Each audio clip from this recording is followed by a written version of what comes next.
October 13th, our next Boxing After Dark has a pair of action fights.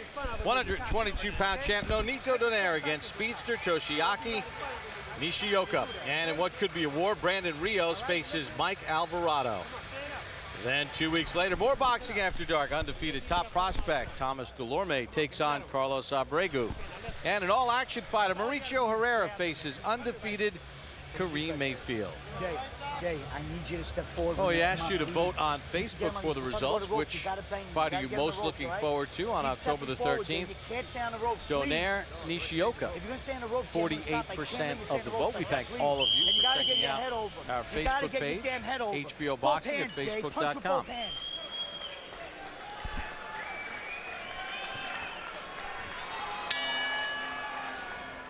Round number 7 begins as we check in once again with Harold Letterman. Okay, Bob, I got it 6-0, 60-53, Edwin Rodrigues. You know, Bob, at this point in time, Jason Esclara has very little pop to his punches. I mean, he's landed a few shots here and there, but nothing of any significance. On the other hand, Edwin Rodrigues just landing that overhand right time and time again.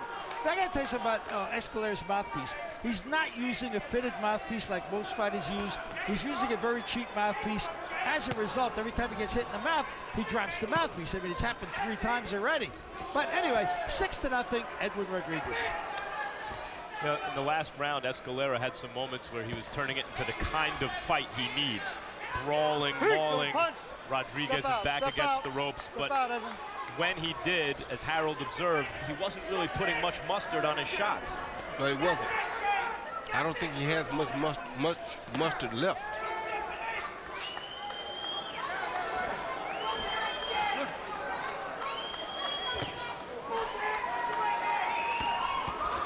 Double left hand from Rodrigues. Escalera looks to fire back.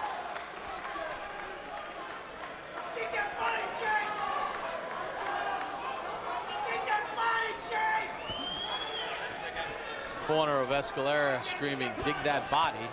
Good try. That had some mustard on it. Tried the home run shot. And Rodrigues giving him some chances here, playing a little bit with him. Oh, right hand knocks out the mouthpiece again. Followed by that left uppercut led to that right hand.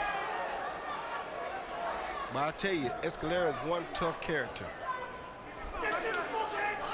He's at a 10-pound weight disadvantage, and he's taking everything Rodrigues has banged him with tonight so far.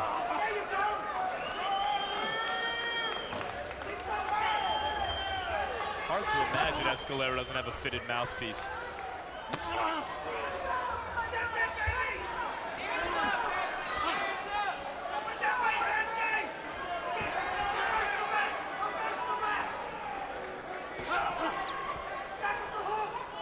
Time, neutral. Smoger will go put the mouthpiece back in again. Next time it's a point. Next time is a point. It's the 4th time.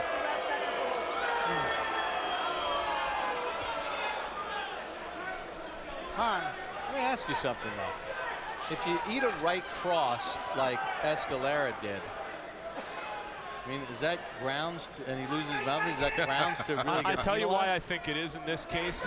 Besides the repeated falling out of the mouthpiece, it's an advantage for Rodrigues that he has to consistently, you know, Smoger lets him follow up, but eventually you have to stop the action and let Escalera put the mouthpiece back in. They're big punches that are knocking the mouthpiece out. You mean it's an advantage for Escalera? Oh, yeah, it's an advantage for him to stop the action. Exactly. But we've seen guys like spit it out. He's getting it knocked out. Yeah, he is.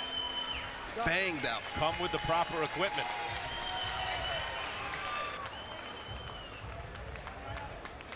All this fucking glitter, man. Hey, wipe his face, Dave. He got glitter all in his eyes.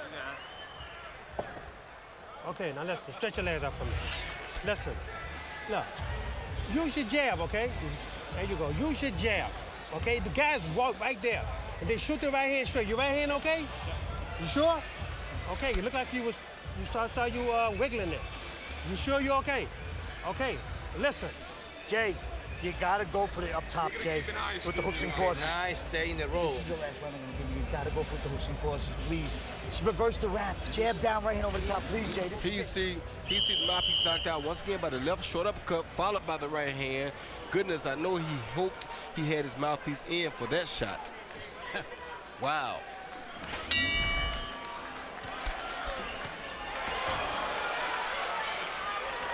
Well, Esclara continues to step in with his power shots.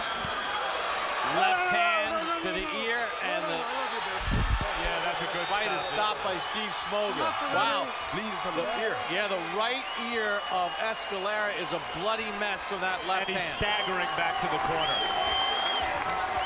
Wife Stephanie celebrates on the 6th birthday of twins Edwin Jr. and Serena. La Bamba, Edwin Rodrigues gets win number 22 and stoppage number 15.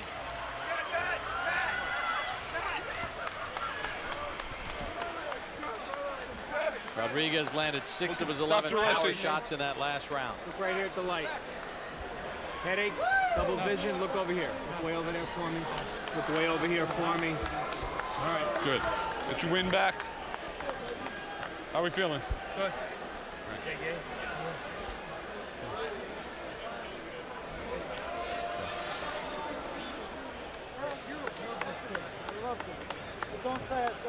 Good job, guys. Good job, good job.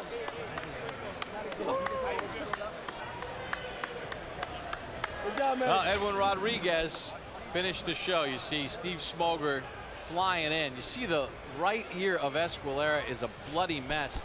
That came from a left hand by Rodrigues. That left hook right there, I think. No, Right there. That left hook. And Steve Smoger saw it, and he stepped in and stopped it. And Smoger was already on point because he was already watching it very close. He realized that Rodrigues came out to finish matters in this particular round. So you see him with his hands on the ropes. He was already very close, anticipating that if something bad happened, he would definitely jump in and save this kid from himself. And that just busted up the ear of Esclara, and in stepped Steve Smoger to stop it in the 8th round. Wife Stephanie relieved.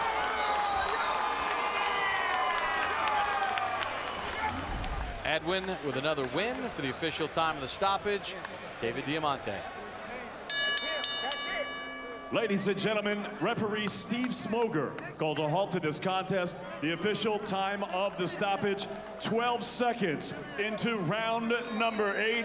Your winner by TKO, still undefeated, and still USBA Super Middleweight Champion, Edwin La Bomba Rodrigues. Edwin Rodrigues started fast, finished strong against Jason Esclara, who was game but outgunned.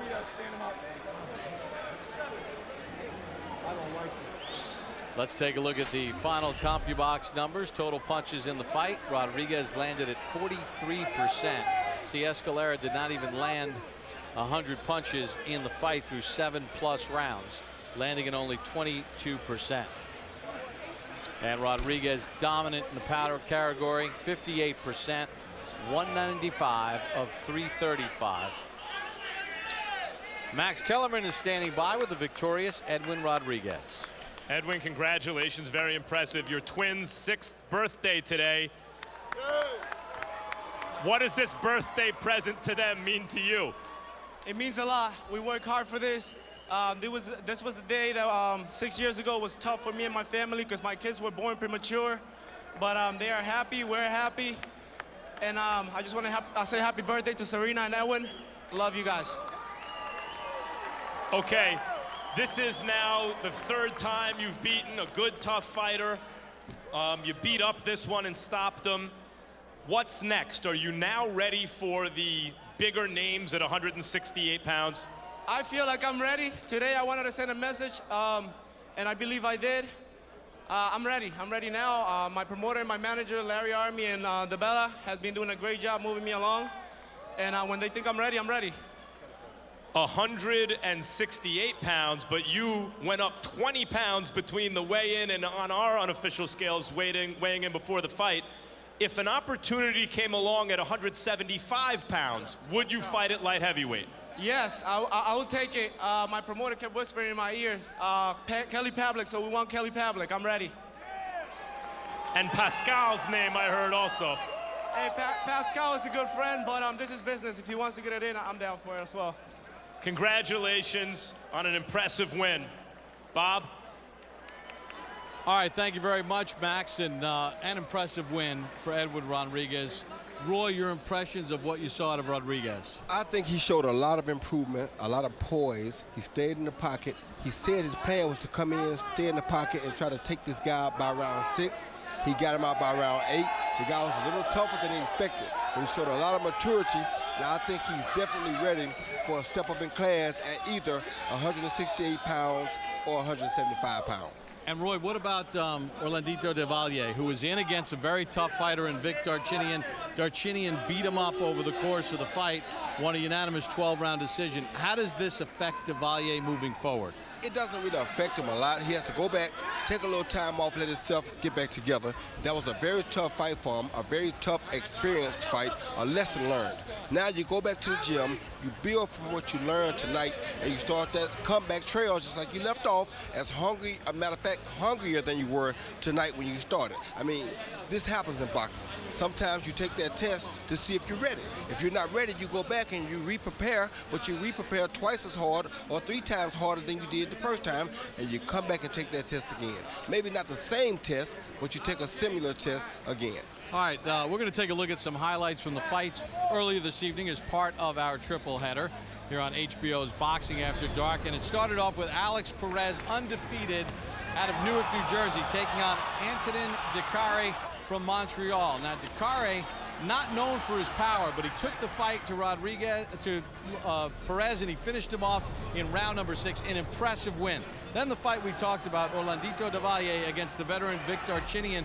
Devalier was game, Roy, but Darchinyan was too crafty, too cagey, and too powerful. Yeah, but Orlandito showed you everything you need to see in a great up-and-coming young fighter. He has all the qualities to possibly become a champion somewhere down the line. And then in the main event, early in the fight, Edwin Rodrigues hurt Jason Esclara.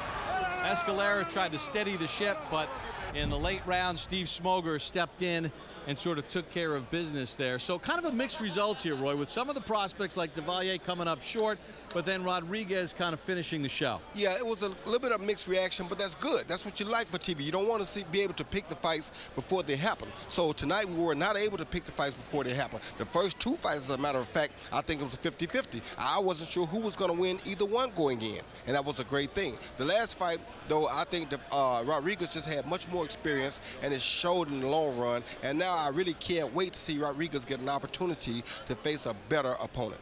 Roy, a lot of fun tonight. Hey, thank you. I always have fun. Well, it was an exciting triple header here at the MGM Grand at Foxwoods in Connecticut, and Edwin Rodrigues closed the show with win number 22 in his 15th stoppage as he took care of Jason Esclara, stopping him in the 8th round. Boxing After Dark continues on October the 13th. We'll bring you some very interesting fights. 122-pound champ Nonito Donaire up against speedster Toshiaki Nishioka. And in what could be a brutal matchup, Brandon Rios faces Mike Alvarado. So for our entire Boxing After Dark crew, I'm Bob Papa saying so long from the MGM Grand Theater here in Foxwoods.